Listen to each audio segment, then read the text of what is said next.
नमस्कार साथियों, आज के अंक में आपका स्वागत है। मैं दिलबाग सिंह धनखड़। आज हम चर्चा करेंगे इलेक्टोरल बॉन्ड्स के बारे में। जैसे कि आप कई दिनों से मीडिया में देख रहे होंगे कि काफ़ी एक चर्चा का विषय बना हुआ है इलेक्टोरल बॉन्ड्स, जिसमें कल ही और ज़्यादा खुलासा हुआ है कि किस पार्टी को कितना कितना पैसा अब तक बॉन्ड्स के ज़रिए मिला है। तो इसमें सबसे ज़्यादा पैसा अभी तक बीजेपी को ही मिला है, करीब करीब 7,000 करोड़ रुपए। बीजेपी सबसे नंबर 1 पार्टी है इलेक्टोरल बॉन्ड के जरिए जो इनको पैसा मिला है। दूसरे नंबर पर हमारी टीएमसी आती है, जिसको करीब 1400 करोड़ रुपये मिला है। यानी कि करीब करीब बीजेपी को टीएमसी से 5 गुना पैसा मिला है। और उसके बाद तीसरे नंबर पर हमारी कांग्रेस आती है। कांग्रेस को भी लगभग 1333-3400 करोड़ रुपये करीब मिला है। यानी कि 1325 करोड़ रुपये करीब मिला है कांग्रेस को भी। और चौथे नंबर पे हमारी आती है बीआरएस, जो के चंद्रशेखर राव की जो पार्टी है, उनको मिला है करीब 1322 करोड़, यानी कि 1325 करोड़ के बीच में वो भी आती है। तो मैंने 4 ये बड़ी पार्टियों का जिनको ज़्यादा सबसे बड़ा फंड मिला है, ये इसलिए इनका नाम लिया है कि इन पार्टियों की आपस में क्या स्थिति है। इलेक्टोरल बॉन्ड का जो इतना एक बड़ा शोर मचा हुआ है, जिसको हालांकि सुप्रीम कोर्ट ने एक असंवैधानिक बताते हुए बंद कर दिया कि वह इसमें जो है कि वोटर्स को ये जानने का हक नहीं मिल पा रहा है कि किस पार्टी को कितना फंड मिला है। यानी कि ये जो कानून था आरटीआई एक्ट के अंदर ये नहीं आता था। इस वजह से सुप्रीम कोर्ट ने इसको बंद कर दिया है। इलेक्टोरल बॉन्ड से अब कोई पैसा नहीं लिया जाएगा और ना ही किसी पार्टी को, ना कोई पार्टी इससे चंदा ले पाएगी। लेकिन बड़ी मजे की बात यह है कि अभी तक मीडिया में यही चल रही थी काफ़ी, अब भाई बीजेपी को बहुत ज़्यादा फायदा मिला है, बीजेपी को बहुत पैसा इलेक्टोरल बॉन्ड के जरिए मिला है। हाँ ठीक है, बीजेपी को सबसे ज़्यादा पैसा मिला है क्योंकि भाई बीजेपी सबसे बड़ी पार्टी भी है और बीजेपी सेंटर में भी है 10 साल से लगभग। और बीजेपी का जो है कई राज्यों में भी पार्टियाँ हैं, कई राज्यों में भी बीजेपी ही सरकार है। अब आप एक अंदाज़ा लगाइए छोटा सा, जब टीएमसी को एक छोटा सा बंगाल चला रही है, वो बंगाल के अलावा कहीं उनकी सरकार नहीं है, सेंटर में भी उनके कोई ज़्यादा कोई सांसद नहीं है। आई थिंक 22-23 करीब उनके सांसद होंगे। तो अब ये बताइए, टीएमसी को भी 1400 करोड़ रुपये मिले हैं और टीएमसी का एक वोट शेयर और एक टीएमसी का जो एक पार्टी का साइज और एक बीजेपी की पार्टी साइज में कितना फर्क है। बीजेपी के कितने राज्यों में सरकार है और बाकी आप कांग्रेस का भी देख लीजिए, कांग्रेस का भी साइज अब बीजेपी के सामने कुछ नहीं है। कांग्रेस का और टीएमसी का साइज आप उसकी भी तुलना कर सकते हैं।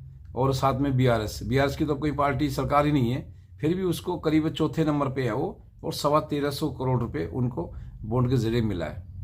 हाँ, तो मैं ये कहना चाह रहा था कि आपस में देखो, कोई भी पार्टी जब सत्ता में आती है तो कोई भी बिजनेसमैन होता है या कोई भी बड़ा इंडस्ट्रीज होता है, वे पैसा हमेशा पार्टियों को देते आए और देते रहेंगे। इसमें कोई झूठी बात नहीं है कि भाई इंडस्ट्रीज या जो बड़े फैक्ट्री वाले हैं, कंपनी वाले हैं, वो पार्टी को पैसा, चंदा या चुनाव में पैसा नहीं देते हैं और देते रहेंगे। इसको कोई रोक नहीं सकता। इसमें केवल ये देखना होता है कि भाई कौन सी पार्टी अभी हमारे पास सत्ता में है और किससे उनको फायदा हो सकता है, किससे उनके काम पड़ सकते हैं और किसको मान ले कि वो एक आगे चल के उनको एक साथ देंगे। बिजनेसमैन है, वो हमेशा फायदे की सोचते हैं। बिजनेसमैन को ये मतलब नहीं होता कि भाई किसकी पार्टी अभी है किसकी नहीं है। उनको तो जो मिलेगा उससे अपना काम निकालना है और अपने आगे बढ़ना है।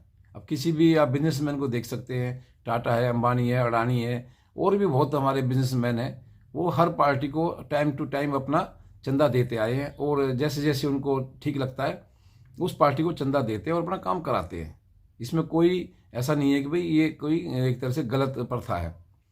गलत प्रथा इसलिए नहीं कह सकते क्योंकि भाई इंडस्ट्रीज को तो काम करना है और अपनी फैक्ट्री या अपना बिजनेस को आगे बढ़ाना है। ठीक है, वो चलता है, चलता रहेगा। लेकिन इसमें सबसे बड़ी बात यह है कि जो ये पार्टियां शोर मचा रही थी, बीजेपी को ही सबसे ज़्यादा पैसा मिला है, वो मिलेगा भाई उनको पैसा। अब उनके कितने राज्यों में सरकारें हैं, सेंटर में उनकी गवर्नमेंट है, तो उनको तो इलेक्टोरल बॉन्ड के जरिए पैसा मिलेगा और मिला है। लेकिन इसमें कम से कम एक तसल्ली ये थी कि जो भी पैसा मिलता था किसी पार्टी को इलेक्टोरल बॉन्ड के जरिए, वो एक नंबर का पैसा होता था, वो ब्लैक मनी नहीं होता था, वो सफ़ेद धन होता था। लेकिन जैसे ही अब सुप्रीम कोर्ट ने ये हमारे बंद किया इलेक्टोरल बॉन्ड, अब जैसे अमित शाह जी ने भी बोला है कि भाई अब इससे ब्लैक मनी बढ़ेगा, बिल्कुल बढ़ेगा, 101% बढ़ेगा। क्योंकि अब तक तो पार्टी जो भी चंदा मिल रहा था उनको कंपनियों से, वो उनके अकाउंट से मिल रहा था, कोई डायरेक्ट पैसा नहीं दे रहे थे। अब भाई ये लो 100 करोड़, 200 करोड़, 500 करोड़, 1000 करोड़, लेकिन वो अब वो जो पैसा मिलता था पार्टी उसको अपने अकाउंट में डाले ना डाले कोई फर्क नहीं पड़ता था। नेता अपनी जेब में डाल के बैठ जाए चुप, कोई फर्क नहीं पड़ता था। लेकिन अब अगर आपने किसी इंडस्ट्रीज ने कोई किसी पार्टी के लिए बॉन्ड जारी किया, इशू किया, कराया है, तो वो पार्टी को उसको पैसे को अपने अकाउंट में लेना पड़ेगा, उसको दिखाना पड़ेगा, अगर मेरे अकाउंट में मेरे पास इतना पैसा इलेक्ट्रल बॉन्ड के जरिए आया है। हालांकि उसमें नाम नहीं बताया जा रहा था, शुरू में जब पॉलिसी आई थी तो उसमें बताते थे किसी का नाम नहीं बताएंगे, जो कि आरटीआई एक्ट का जो एक थोड़ा सा उसमें वायलेशन होता था। लेकिन कम से कम उसमें यह था कि पैसा ब्लैक मनी यूज़ नहीं हो रहा था, वाइट मनी उसमें ही आ रहा था, और उसमें किसी को देने में भी कोई दिक्कत नहीं हो रही थी। जो इंडस्ट्रीज कंपनी फैक्ट्री वाले हैं, क्योंकि उनको इनकम टैक्स में उसको छूट मिलती थी, उतना ही पैसा उनका इनकम टैक्स से माइनस हो जाता था। लेकिन अब सुप्रीम कोर्ट ने ये जो किया है, इलेक्ट्रल बॉन्ड को ख़त्म किया है, तो इससे बिल्कुल 101% सच है कि ये जो ब्लैक मनी का पैसा अब दोबारा से बढ़ेगा, मार्केट में दोबारा ब्लैक मनी का फ्लो बढ़ेगा। क्योंकि देखिए जो भी इंडस्ट्रीज है या फैक्ट्री है, कंपनी है, उनको अपने काम निकालने हैं। आज बीजेपी की सरकार है, कल को कोई दूसरी सरकार भी आ सकती है, किसी राज्य में भी है।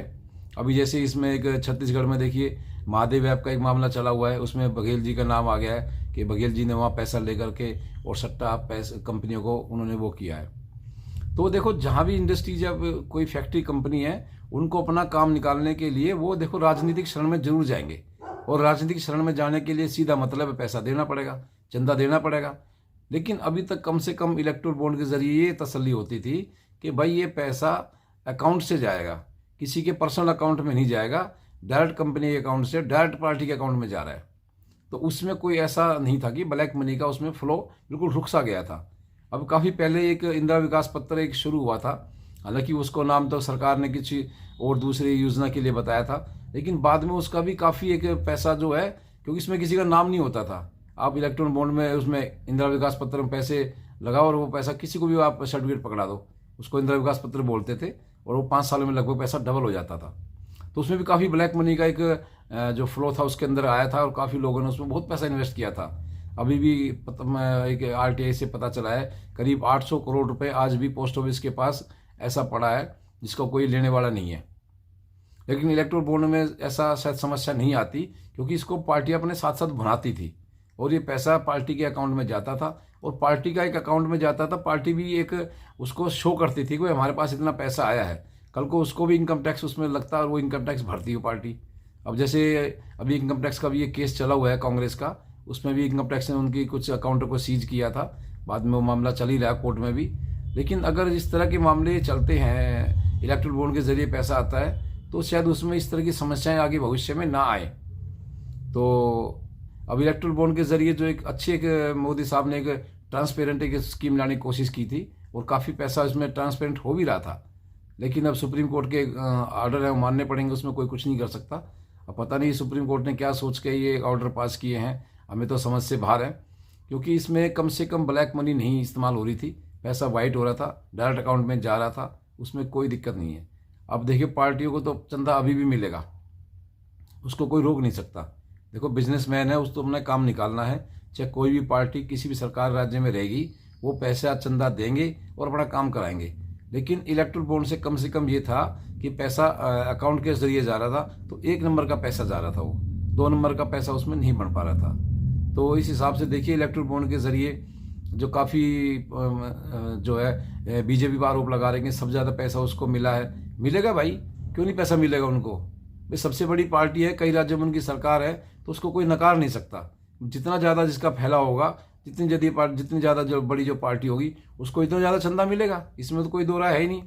अब कोई भी कंपनी है, उसका जहाँ जहाँ उनका कॉन्ट्रैक्ट पड़ेगा जिस भी राज्य में, अब फर्ज करो कोई टाटा ही है, उसका अगर 6 राज्यों में काम चल रहा है और 6 राज्यों में से 4 राज्यों में बीजेपी की सरकार है, तो वो उनसे हेल्प लेंगे, उनको चंदा देंगे वो। ऐसे ही और कोई दूसरी बड़ी कंपनी है, वो जिस राज्य में जो उसकी सरकार होगी उसको चंदा देंगे, वो तो चलता रहेगा, उसको कोई रोक नहीं सकता। तो एक इलेक्ट्रल बॉन्ड, मैं तो मानता हूँ इलेक्ट्रल बॉन्ड एक बहुत अच्छी स्कीम थी, जिसको सुप्रीम कोर्ट ने बंद नहीं करना चाहिए था। इससे देश में एक अच्छा एक ट्रांसपेरेंसी थी, भाई किस पार्टी को कितना पैसा मिल रहा है, उसमें केवल नाम ही तो नहीं उजागर हो रहा था, लेकिन पार्टी को ये तो कम से कम पता चल ही रहा था किस पार्टी का कितना पैसा आ रहा है। लेकिन इस स्कीम को बंद करके लगता है कुछ ब्लैक मनी का फ्लो दोबारा से बढ़ेगा। और आपको इस वीडियो में, आपको ये वीडियो कैसी, इसमें वीडियो के बारे में आपके क्या विचार हैं ये ज़रूर बताएं, और लाइक और शेयर ज़रूर करें। और इस अंक में इतना ही। आपका बहुत बहुत धन्यवाद।